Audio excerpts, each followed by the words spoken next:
ఇది ప్రజలు ఇచ్చిన తీర్పు. టీడీపీ ఒక 15 ఏళ్ళు 20 ఏళ్ళ దాకా టీడీపీని కదిపే పవర్స్ ఎవరికీ లేదు. కూటమి ప్రభుత్వం టచ్ చేసే దమ్ము ధైర్యం జగన్మోహన్ రెడ్డికి లేదు. అన్న నమస్తే, మీ పేరు? నా పేరు నత్తా శంకరు. ఏం చేస్తారు? నేను వ్యవసాయాలు చేసుకుంటాను. అన్న ఏంటి మరి ఈ రోజున విద్యాశాఖ మంత్రిగా లోకేష్ గారు వచ్చిన తర్వాత చాలా అవకతవకలు జరిగినాయి. ఏదైతే మెగా డిఎస్సి అంటూ ఇచ్చారో దానిలో ఎన్నో వేల కోట్ల స్కామ్ జరిగింది. లోకేష్ గారు ఒక్కొక్క పోస్ట్ని 10 లక్షల నుంచి 15 లక్షల దాకా కూడా అమ్ముకున్నారు లోకేష్ అని చెప్పి మాట్లాడుతున్నారు. ఈ రోజున విద్యాశాఖ మంత్రిగా లోకేష్ గారు రాజీనామా చేయాలని చెప్పి వైసీపీ నాయకులు మాట్లాడుతున్నారు. ఏంటన్న అసలు దాని మీద మీ ఉద్దేశం ఏంటి? ఈ గొడ్డల పార్టీ అనే వాళ్ళకి సిగ్గు శరం అనేది ఉందా? ఉంటే లోకేష్ బాబు గారు బహిరంగ సవాల్ చేశారు. అవకతవకలు ఉంటే నేను రేలుగా చూపిస్తానని. సిగ్గు శరం ఉంటే ఈ గొడ్ల పార్టీ వాళ్ళు లోకేష్ బాబుకి ఎదురుగా వచ్చి దమ్ము ధైర్యం ఉంటే వచ్చి మాట్లాడాలి. అంతేగాని వీళ్ళు ఏదో పిచ్చి రాజకీయాలు చేసి పిచ్చి పిచ్చి మాటలు మాట్లాడితే యువ నాయకుడు లోకేష్ బాబు గారు ప్రజల్లో తిరుగుతున్నాడు, ప్రజల సమస్యలు తెలుసుకుంటున్నాడు. అలాంటి వ్యక్తిని ఈ రకంగా మాట్లాడటం చాలా దౌర్భాగ్యం చర్య. వీళ్ళని ఒక టైంలో వీళ్ళందరూ ఓడికొట్టి ప్రజలు బుద్ధి చెప్పారు. అయినా వీళ్ళకి సిగ్గు శరం అనేది రావట్లా. అయినా ఏదో ఒకటి పొడిచి లేపుతూ ఉన్నారు. మరి వీళ్ళకి జ్ఞానం అనేది ఎప్పుడు వస్తుందో తెలియట్లా. మరి ఏదైతే ఈ రోజున ఎన్డీ ఎలవెన్స్తో ఉన్న సెంట్రల్లో విద్యాసాగర్ గారు విద్యాశాఖ మంత్రి రాజీనామా చేసిన తరుణంలో ఇప్పుడు మన రాష్ట్రంలో ఉన్న విద్యాశాఖ మంత్రి గారు లోకేష్ రాజీనామా చేయాలని చెప్పి మాట్లాడుతున్నారన్న ఏంటి అసలు? ఏమంటే సెంట్రల్లో విషయం వేరు, స్టేట్లో విషయం వేరు. సెంట్రల్లో దాన్ని స్టేట్లోకి తీసుకొచ్చి ముడి పెడతాం అనేది చాలా తప్పు. వీళ్ళు అప్పుడు ఏం చేశారు? సెంట్రల్లో అవకతవకలు జరిగినప్పుడు ఏం చేశారు? వీళ్ళ గవర్నమెంట్ ఉన్నప్పుడు కూడా అవకతవకలు జరిగినాయిగా. వైఎస్ఆర్ గవర్నమెంట్ ఉన్నప్పుడు అవకతవకలు జరిగినాయి. అప్పుడు ఎక్కడ దూరి పడుకున్నారు వీళ్ళు? ఏ కంచెల్లో పడుకున్నారు? అప్పుడు వచ్చి మాట్లాడడానికి వీళ్ళకి నోరులు లేవా? ఇవాళ వచ్చి మాట్లాడడానికి సిగ్గు శరం ఉంటే లోకేష్ బాబు గారిని అనడానికి వీళ్ళు సరిపోరు. అసలు మాట్లాడడానికి అసలు వీళ్ళకి సబ్జెక్ట్ లేదండి. గత గవర్నమెంట్లో అమ్రాన్ బ్యాటరీ వాళ్ళని తరిమి కొట్టారు. అది వెళ్ళి తెలంగాణలో ఉంది. ఇవాళ రోజున అసలు రాష్ట్రంలో జగన్ రెడ్డికి ఎలాంటి కూడా ప్రజలు నమ్మే పరిస్థితిలో లేరు. ఇవన్నీ ఏంటంటే జనాలు రెచ్చగొట్టి కులకక్షలు మత విభేదాలు లేపి గొడవలు సృష్టించాలని చూస్తున్నాడండి. అంటే ఇక్కడ లోకేష్ గారు కూడా వచ్చిన తర్వాత నిజంగానే చాలా వేల కోట్లు దోచేసుకున్నాడు. దాన్ని కాపాడుతున్నాడు ఇక్కడ సీఎం అని చంద్రబాబు అని చెప్పి మాట్లాడుతున్నారు. చూపించమను, ఒక్క రుజువు చూపించమను.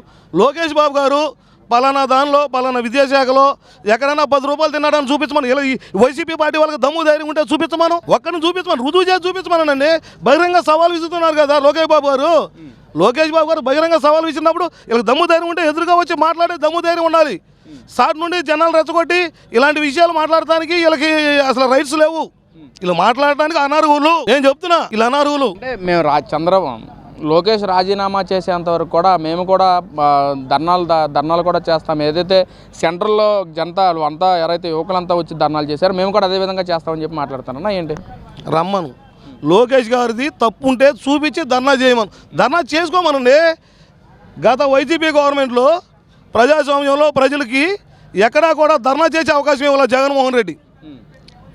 ఏ రకంగా వచ్చి ఇప్పుడు ధర్నా చేస్తానంటాడు?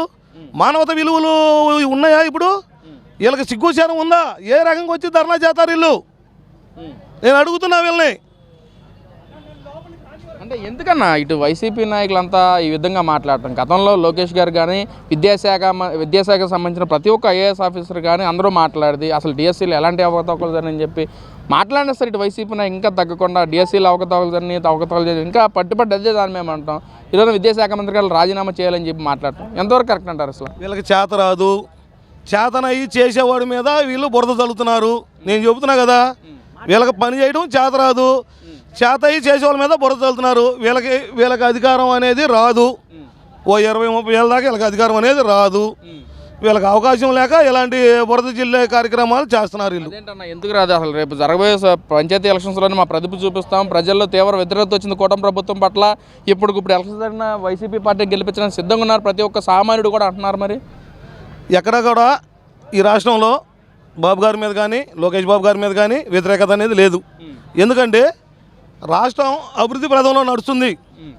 ఇవాళ ఈ రాష్ట్రం ఎక్కడా కూడా చంద్రబాబు నాయుడు గారు వచ్చినాక మొత్తం అన్ని బోల్డ్ ఇండస్ట్రీలు తెచ్చారు, రోడ్లు పోసారు, ఆడపిల్లలకి ఆర్టీసీలో ఫ్రీ బస్సు ప్రయాణం చేస్తున్నారు. ఏంటి 6 7 వాళ్ళకి కూడా తల్లికి 100 డబ్బులు వేశారు. ఏంటండి వ్యతిరేకత? ఎక్కడి నుంచి వస్తుంది వ్యతిరేకత? చెప్పండి మీరు. వీళ్ళంటే సరిపోద్దా? ఈ వైసీపీ వాళ్ళు అంటే సరిపోద్ది, అది చాలదు కదా. అది నేను చెప్పేది ఏంటంటే వీళ్ళు పూర్తిగా విఫలం అయిపోయారు లోగడ.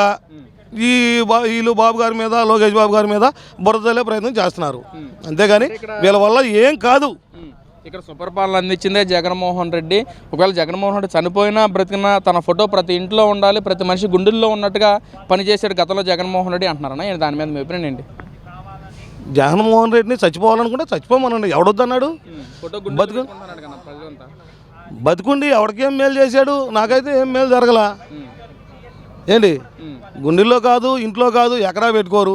మరి ఎక్కడన్నా పెట్టుకుని గుండెల్లో పెట్టుకునే వాళ్ళు జగన్మోహన్ రెడ్డిని మొన్న 2024 ఎలక్షన్లో గెలిపించాలి కదండి. ఎందుకు గెలిపించలేదు జనాలు? 11 సీట్లు ఇవ్వడం ఏంటండి జగన్మోహన్ రెడ్డి గారికి? గుండెల్లో పెట్టుకున్న వాళ్ళు ఓట్లేసే గెలిపిస్తారుగా, మరి ఎందుకు గెలిపించలేదు ఆయన్ని? ప్రజలు వ్యతిరేకిస్తేనేగా 11 సీట్లకు వచ్చింది. రేపు నెక్స్ట్ టైంలో జగన్మోహన్ రెడ్డి పులివెందుల్లో కూడా గెలవడు, రాసి పెట్టుకోండి. ఏంటి ఇది ప్రజలు ఇచ్చిన తీర్పు. టీడీపీ ఒక 15 ఏళ్ళు 20 ఏళ్ళ దాకా టీడీపీని కదిపే పవర్స్ ఎవరికీ లేదు. కూటమి ప్రభుత్వం టచ్ చేసే దమ్ము ధైర్యం జగన్మోహన్ రెడ్డికి లేదు.